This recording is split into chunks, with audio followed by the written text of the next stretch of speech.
My magazine has developed the conventions of real media products displayed on the front page. I made the name of my magazine the largest piece of text on the page, as it's key, displaying your brand, allowing people to know who you are. Also, I included capital letters on each letter of the name to make it further stand out, such as Kerrang and Vibe. Additionally, names have a meaning that relate to the genre, displayed by Q, which means cue in the music, and Kerrang uses onomatopoeia through the sharp sound a guitar makes. For my magazine, I believe that crossover would have been appropriate for a rock magazine, as crossover is where an artist constructs an album but produces multiple genres such as indie and alternative rock. Similarly to real media products, I position the name of my magazine at the top centre of my page in a rectangular shape in order for it to fit the page suitably, allowing more space for alternative text and images, as well as making it look more professional. Moreover, the colours used for fonts tend to be classical, either white or black, especially for rock. The reason for this is due to them standing out clearly from a higher range of backgrounds. I decided for my magazine to use a black font as it made bolder and clearer to read on a grey background rather than using a white font. Furthermore, in order to make my magazine more memorable for readers, I provided a twist in the name by crossing over the E and the R, making it more iconic. Alternative magazines use twists on their fonts, such as Kerrang, which provide a shattered glass effect, appropriate for a name with a sharp tone. Alternatively, for the image on the front cover, I followed the current conventions in the fact I used a medium shot, allowing the image to include musical instrument and clothing to further emphasise the genre onto the music. This is the same reason for real media products including medium shots for an individual artist. However, when there's more than one member, they tend to use a long shot in order to fit them all in. I continue to follow the convention by producing a higher quantity of studio shots with the model staring into the camera, attracting the reader's attention, as well as getting personal with the audience. Additionally, in many magazines, the names of the magazine are so well known that they get slightly covered up by the head of the image or a piece of page furniture. I continued this fashion into my magazine as it makes the image larger, making it more eye-catching for the audience. Additionally, this provides more space down the side of the page for cover lines and page furniture. To create the image for my magazine, I had to firstly find a model appropriate for rock. This includes length of hair, skin tone, and many other factors. Then I had to locate a musical instrument, ideally a guitar, then choose clothing that reflects the genre of rock, as well as clothing that fits my model.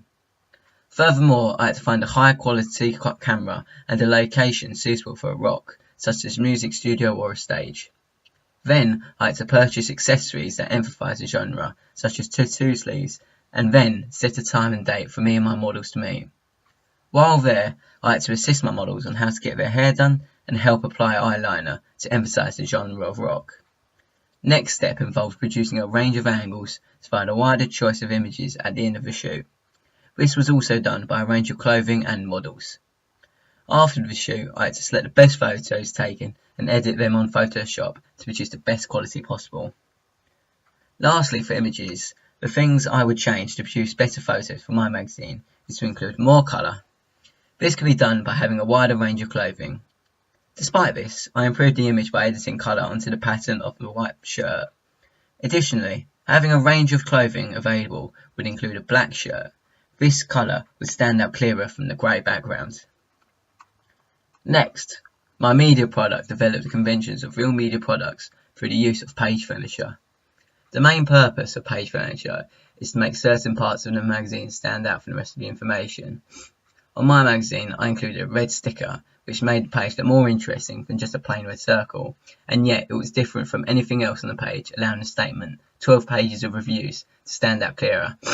An additional piece of page furniture I included was a yellow circle in the form of a button, with Free CD written inside.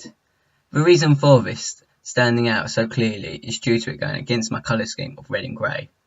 However, the circle is smaller enough that it doesn't affect the house style of the magazine.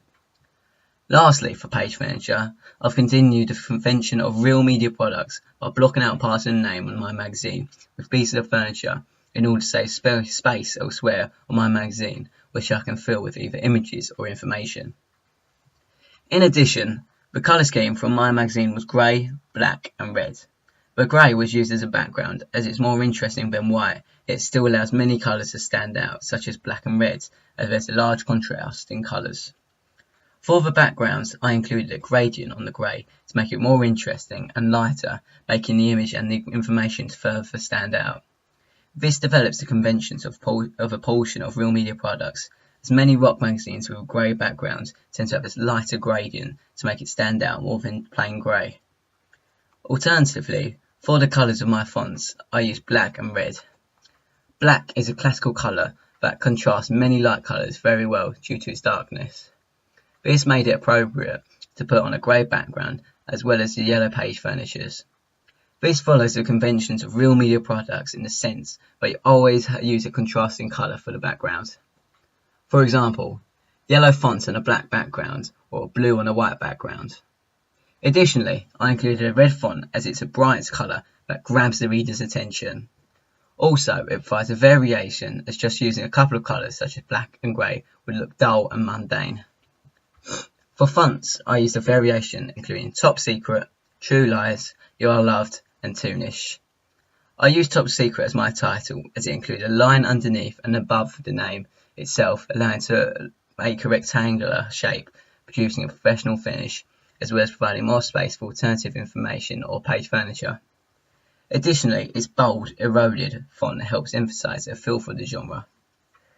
Furthermore, I used the font True Lies for the word Rick Rohan, as this is handwritten style of the font helped convey the sense that it was written itself by Rick Rohan.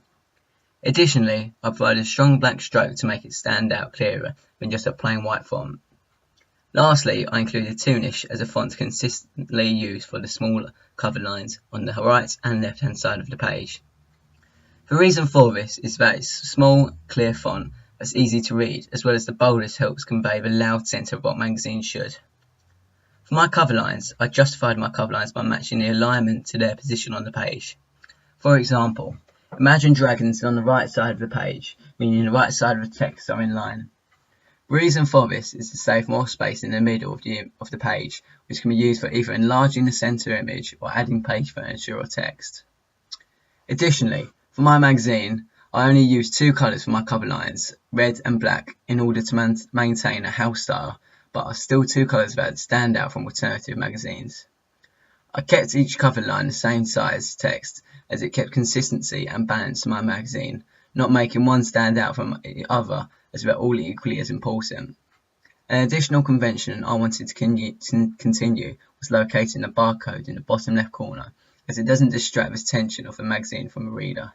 However, I didn't place it in the top left or right as part of the name was covered up by two separate pieces of page furniture, and adding a barcode would stop people recognising the brand. For my contents page, I kept a consistent house style, starting with my background. I made sure I repeated the grey gradient of the background colour to provide consistency, which continues the convention of most rock magazines, such as Q and Kerrang. However, some magazines, such as Mojo, tend to change most aspects of each page, making it unique. To ensure the house style was continued, I dragged each aspect of the background over from the front cover document onto the contents page. For my fonts, I went with a bold text for headlines and a small simple fonts to describe each article inside. The reason for this is to make the headline stand out more, attracting the reader's eye. Then, when the reader reads the headline, they'll read the smaller information to find what the article is about. This develops on all Real Media products. The fonts I used for my headlines was called EA Sports Cover SC, due to its boldness fitting perfectly to the black background. This font selected was white to contrast the black. All of the headlines were kept at the same size as they're all as important as each other and to keep a sense of consistency.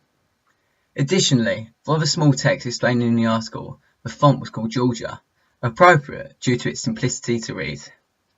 This piece of text was also white to continue the house style. Furthermore, the font I used for producing the title Contents page was called CF Anarchy, which was appropriate as it was a big, bold statement that would stand out. This needed to stand out as it's the most important piece of text on the page, as it describes what the page was. The fonts all continue the convention of Real Media products, as the colour of the fonts all contrast the backgrounds. Additionally, the convention is continued in the fact that the headlines are always bigger than the text, explaining what the article is about. The layout of the contents page is divided up into 3 equal columns, shown by using guidelines on Photoshop. This follows the convention in the sense that the contents page is divided into sections to save space for alternative information, making the page packed with more information. An additional reason for publishers breaking up the page into columns is to keep it simple, making it easier for the reader to locate the page they require. Furthermore, I included the name of my magazine on the contents page in the bottom left and right of the page, Continue the House style, developing the conventions of real media products. Publishers use this technique to maintain the magazine's identity. For the image, I continued the conventions of the majority of rock magazines by including a live image of a band performing. The reason for publishers following this convention is due to it being dramatic, intriguing people to read the article attached to it.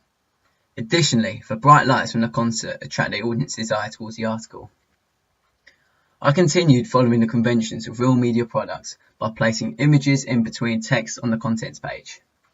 The reason for this was to break up the text, making it more appealing to the audience than just a block of text. The sub-images I selected for my contents page included musical instruments such as a drum kit and piano to help enhance the genre onto all aspects of the magazine. My layout of the contents page is very similar to Kerrang, with a large image of a concert surrounded by text in structured form but divided up by sub-images. For my double page spread, I decided to divide the image and the article due to the darkness and the colours of the image. This was divided by using a red block with a white pattern running down the centre, which also provided colour to a dark page. This setup challenges the majority of rock magazines' double page spreads, as they tend to blend the text and the image together. However, my idea of a division was influenced by an article in Mojo of the vaccines that had a simple white background for the text, making it simple to read. The background for the text is white, however I've placed a faded red shape in the background to increase the brightness and colour, making it more eye-catching for the audience. The use of the white background develops the convention of rock magazines out there, as its simple background making the font easier to read. However, the use of a faded red add-on isn't used commonly in rock magazines. However, I believed it to be necessary due to the lack of colour in the image. For my font, I decided to use a basic font in a black colour as it's simple, making it easier for the audience to read. Additionally, the colour black contrasts the white background to further ease the reading for the audience. This develops the conventions of all magazines, as the text isn't meant to grab your attention. That's the job of the pull quote and the image. However, instead, it's used to clear for the audience to read. Additionally, a high majority of music magazines use drop caps at the start of the article. However, I challenged this convention as I included 3 different drop caps throughout my article. The reason for this is to provide more colour to the page, as each of my drop caps are red and much larger than the alternative text. The role of the poll quote is to attract the audience to the article so it has to stand out from the rest of the page. Therefore, I enlarged the poll quote so it was the largest piece of information on the page. Additionally, I made it red to stand out clearly from the white background, which contrast each other well. Furthermore, I positioned it at the top of the page with nothing surrounding the information so that it further stand out. Lastly, the font for the quote is surrounded by further colour of red, acting as a background to allow the quote to further stand out. Another quote involved on my double page spread was located in between the text. This was used to break up the information so it didn't just look like a large block of text. The quote says, "They've been dragging me down," suggesting a fallout which will interest the audience to read the gossip. Underneath the quote, I wrote Rick Lohan's name in red to highlight the importance of this part of the quote, the person who said it. The main image used is an action shot which develops the conventions of real media products. The key to emulating a guitarist playing in front of a live audience was through facial expressions. I made my model look aggressive and angry like a guitarist would. Additionally, his back is slightly bent to gain the power to strum the strings. Additionally, I had the lamp provided to act as a light pointing down towards him at an angle, like a stage would. Furthermore, I blurred out the background and darkened it like a real media product does, so all you can see is the main subject of the photograph. In this case, it's the guitarist. I kept the same accessories from the front cover for the double page spread, such as the tattoos and the eyeliner, as well as the chain. This consistency is important as the main image is meant to portray the artist in a rocky outfit, ready to perform, and the double page spread is an image of him performing.